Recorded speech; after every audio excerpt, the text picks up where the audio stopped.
अस्सलाम वालेकुम। वालेकुम सलाम। मिसेस खान, मलेरिया के हवाले से आपसे सवाल है जी। कि मलेरिया के लिए कोई आसान और बड़ा ही इजी नुस्खा बता दें जिसको मलेरिया हुआ हो तो उसके लिए फौरी एक कोई टोटके के तौर पे काम आ जाए ऐसा। देखिए, मलेरिया जो होता है ना, ये अगर आया तो बहुत तेजी से फैलता है।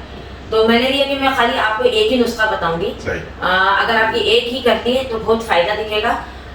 मलेरिया के मरीज जो होते हैं ना, उनको मतलब एक आधा मतलब अच्छा वाला लीमू अच्छा। आप लें, पतली परत का, मोटी परत का नहीं। अच्छा। मोटी तेज होती है ना, ठीक मोटी नहीं पतली, उसको आप आग पर सेकें। पतली परत वाले तो छोटे ही लीमू होंगे। जी हाँ, छोटा लीमू, बड़े वाले लीमू नहीं जिसकी मोटी छुरी की नोक परत। पे आप है ना इसको कटिंग करें। ठीक है। लेमन को आप कटिंग करें। लेमन को कटिंग करके हल्का सा नमक छिड़क के आपको आग पे ऐसा सेकने का है, छुरी की नोक पे। ठीक है। वो लेमन आप लेके मलेरिया वाले पेशेंट को आप चटाएं तो मलेरिया खत्म हो जाता है।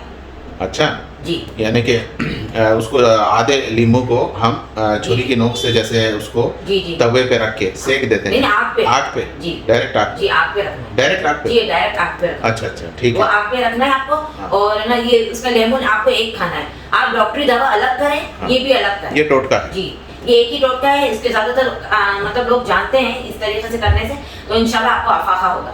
ठीक है, मतलब थोड़ा सा बस उसको आग से सेका दें।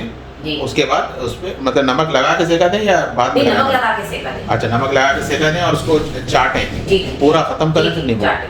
चाट के ना। जी, एक लीमू खत्म करना है एक आपको। एक या आधा? नहीं, आधा, एक ही लीमू, यानी आधा आधा आपको वो करना है, सेकना है। इसके बाद आपको एक लीमू ठीक खत्म करना है, है। एक लीमू जो आधा आधा किया जाएगा, पहले आधा वो क्लियर करें, उसके बाद दूसरा जी, वाला।